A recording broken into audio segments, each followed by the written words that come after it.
Hey y'all, it's Jessie, your business coach, and I'm back with my second video. Thank you for tuning in.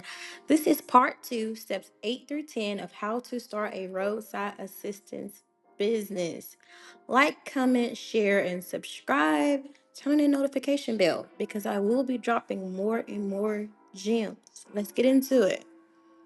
Step 8, you want to purchase your tools, and I'll be putting the links with prices in the description. So first you want to need Tollbook. That's your dispatch software. Mandatory. I think it's like they have like three different tiers about price, and I think you can do like a 30-day trial, and then the prices start at like $100 a month, and then it goes up from there, depending on what features you want.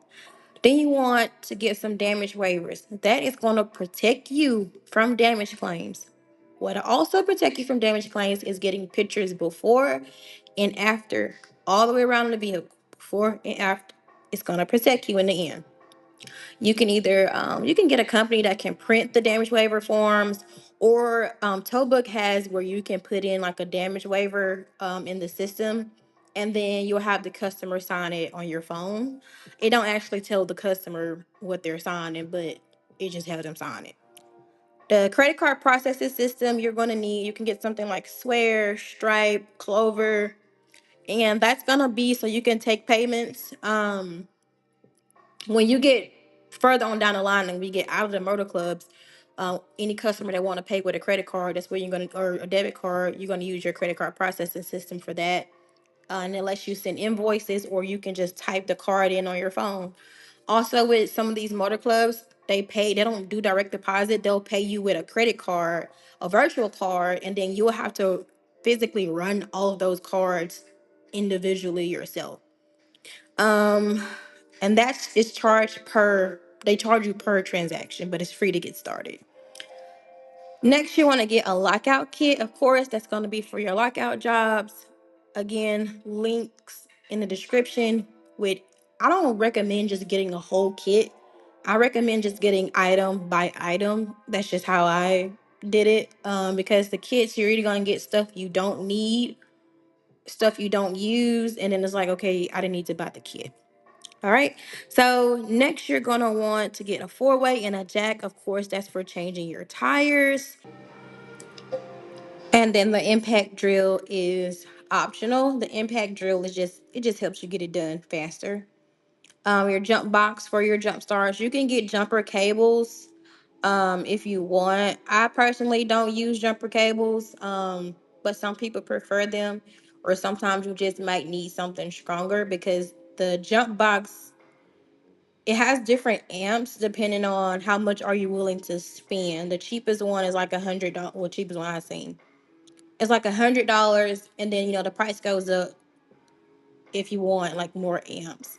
So the smaller box, like, you can do sedans and stuff like that, but when you come into something that's like heavy duty, then you're gonna want a bigger box. So I recommend the one that I'm putting in the description below, because you don't want to just get one that's only big enough for certain ones. All right, and then you want to get a gas can. That's for your fuel deliveries.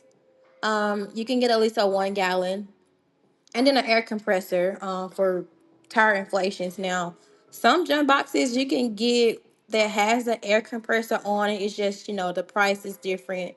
And so it just depends on if you want to get an air compressor by itself and a jump box by itself, all in one. It just will cost more if you do it that way. Okay. Step 9, you want to practice, practice, practice.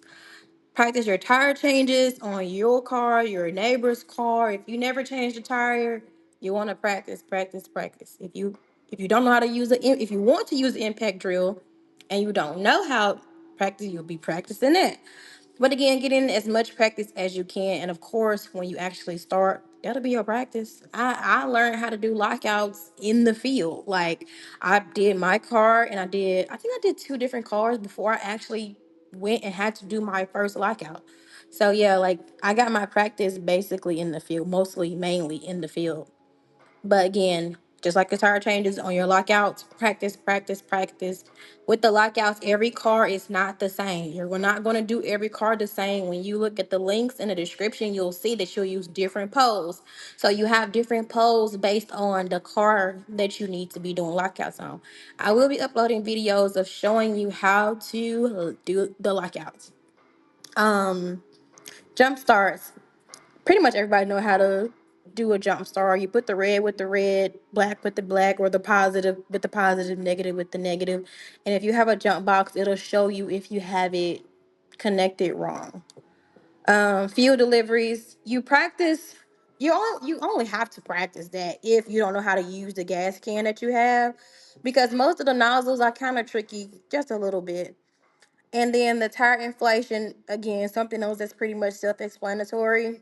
But I mean, if you feel like you need practice, practice. And if you haven't done it, if I'm speaking to someone who hasn't done any of this, practice, practice, practice. It's gonna be your best friend. Step number 10, you are finally ready to start applying to motor clubs. Yes, getting down to the nitty gritty. Now, I'm going to be putting the links in the description below to all the companies you'll want to put in your provided applications with.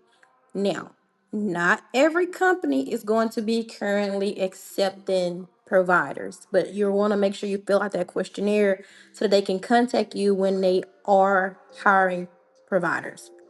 Okay, so once you put in your application, wait, give it some time. Nobody's going to reply instantly, from what I can remember. Nobody replied instantly. It took at least a week or two before I heard back from somebody. But everybody's going to reply at their own pace. If you feel like it's been too long, I feel like 2 weeks, go ahead and do a follow up. Hey, you got my application? You working on it? Yes. Okay, good. And then once you do hear back from them, they'll start requesting documentation, your articles of organization, your LLC, not LLC, your EIN letter. I'm sorry. Um, they'll do like a bank verification and stuff like that. Some of them will ask for a background check. Now, so from my experience, if you already have a background check that's within the last year, you can use that. Like, they won't make you pay them to do a background check. If you already have one, you can just send them a background check that you already have. Like, look, I already done a background check. Here you go, right here. Now I know with I think AGERO has it to where they only accept background checks from certain companies, and they'll say, these are the companies we accept background checks from. And then if you just so happen to have a background check from that company, you don't need to pay for another one. And then you could just, submit that to them. All right. Until next time, make sure you like, comment, share, subscribe. Follow me on social media and turn on that notification bell. Next, I'm going to be showing you how to do a lockout. I'll be going through tow books, showing you how to work your dispatch software. I'll go through, you're still going to have to learn how to submit invoices, how to handle these phone calls with these insurance companies. I am going to be holding your hand literally every step of the way.